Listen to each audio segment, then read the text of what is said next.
Сәлеметсіздер ме, құрметті 8-ші сынып білім алушылары. Бұл видеода біз сіздермен рационал теңсіздіктерді осы түрдегі 4 қарапайым мысал арқылы толық меңгеретін боламыз. Видеоның соңына дейін қараңыздар. Біріншісі, бұл жерде қараңыз, рационал теңсіздікте бөлшектің бөлімін сол күй көшіріп жазып аласыз да, оны тең емес нөлге деп қарастырасыз. Одан кейін бөлшектің алымын көшіріп жазып алып, оны тең нөлге деп қарастырып, екі алымының да бөлімінің де түбірлерін тауып алуыңыз керек. Демек, бөлімінде x-іміз тең болмау керек минус 8-ге, алымында x тең болу керек 4-ке деген екі түбір шығады. Оны интервалдар әдісі арқылы сан өсінде белгілеп алатын болсақ, сол жаққа кіші санымыз минус 8, одан кейін 4. Аралыққа бөлеміз. Бізде 3 түрдегі аралық. Енді қандай таңбамен бастаймыз деген кезде, сіз міндетті түрде мына жерде x айнымалысының алдындағы таңбаларына қараңыз. Егер де екеуі де 10 болатын болса, плюстың плюсқа қатынасы плюсті береді. Демек, плюстан бастап ары қарай кезекпен ауыстырып отырып белгілеп алсаңыз болады. Сонымен бізге жауап керек теңсіздік белгісі кіші деп тұр. Демек, минус аралықта штрихтаймыз, жауапқа жазамыз. Жай жақшамен, өйткені бізде қатаң түрде беріліп тұр теңсіздік белгісі. Минус 8-ден 4-ке дейін деген жауап. Бірінші есеп аяқталды. Екінші есепті бастаймыз. Дәл солай бөлімін көшіріп жазып аламыз және оны тең емес нөлге деп қарастырамыз. Алымында көшіріп жазып алып, оны тең нөлге деп түбірлерін табамыз. Бөлімінде x-іміз тең болмауы керек екен 4-ке, ал алымынан x тең болады 5-тің 7-ге қатынасы деген түбірлері табылады. Оларды сан өсінде белгілейтін болсақ, сол жаққа кішісін, бұл жерде қараңыз, бояп тұрып белгілейміз, өйткені теңсіздік белгісі қатаң емес. 5-тің 7-ге қатынасы кіші болғандықтан сол жаққа белгілейміз, ал алымынан тапқан түбірімізді міндетті түрде теңсіздік белгісі қандай болуына қарамай, оны боямай белгілейміз. Бұл нәрсені мұқият есте сақтап қалыңыздар. Ал енді таңбаға келгенде де бұл жерде қараңыз. Алымында x айнымалысының алдында таңба оң таңба, ал бөлімінде x айнымалысының алдында таңба теріс таңба.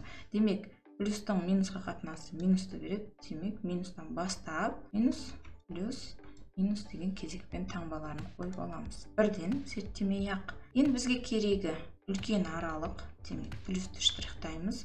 Жауапқа жазамыз тік жақшамен, 5-тің 7-ге қатынасы және 4 жай жақшамен. Сонымен екінші есебімізде дайын. Үшінші есеп. Бұл есептің алдыңғы екі есептен ерекшелігі жалпы негізі рационал теңсіздіктің жалпы формуласы. Алымында да бөлімінде де қандай да бір айнымалыға байланысты функция беріліп, теңсіздік белгісі үлкен, кіші, үлкен немесе тең, кіші немесе тең болуы мүмкін, ал оң жағы міндетті түрде 0 болу керек. Демек, бірінші кезекте біз сол түрге алып келіп алуымыз керек бұл есеп. 3-ті қарама-қарсы таңбамен бұл жаққа өткізіп аламыз. Ары қарай бұл жерде ортақ бөлім таңдау болады.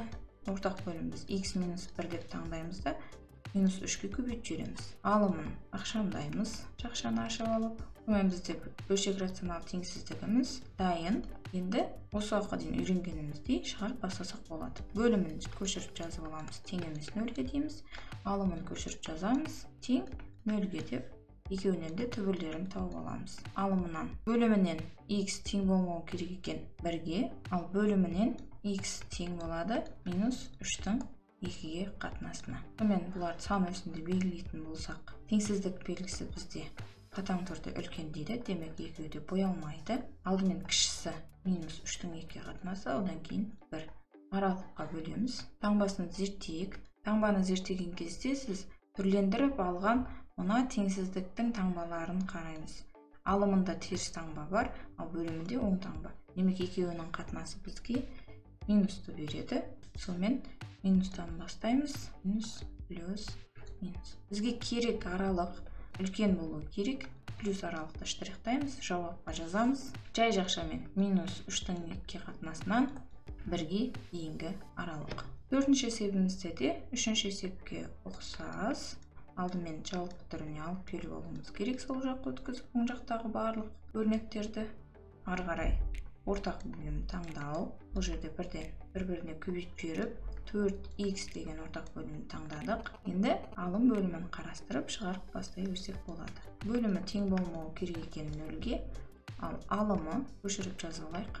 Тең 0 деп бұл жерде біз міндетті түрде қысқа көбейту формуласын қолдануымыз керек.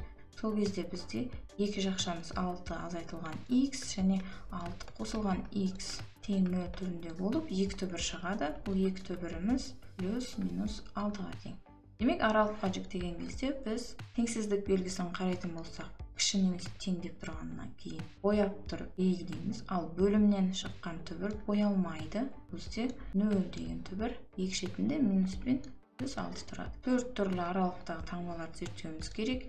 Ал минустан бастаймыз ба немесе плюстан ба? Бұл жерде қараңыз. Айнымалының ең үлкен дәрежесіндегі x-тің таңбасына қарайсыз. Бұл жерде минус плюс, демек минустан бастаймыз. Ары қарай кезекпен. Бізге керек таңба кіші немесе тең деп тұрғандықтан минус аралықты штрихтаймыз. Жауапқа жазамыз. Тік жақшамен минус 6-дан 0-ге дейін және боялғаны тік жақша деген сөз. Ал шексіздіктердің жақшалары әрқашанда жай жақша болады. Жауап дайын. Сонымен құрметті оқушылар, қарастырылған 4 мысалда сіздерге түсінікті болды деп ойлаймын. Қандай да бір сұрақтар болса комментарийге қалдырыңыз, видеоны қайта қарап алыңыз. Жалпы теңсіздіктер бойынша тағы да видеолар болады. Каналда белсенді болыңыздар. Барлықтарыңызға сәттілік.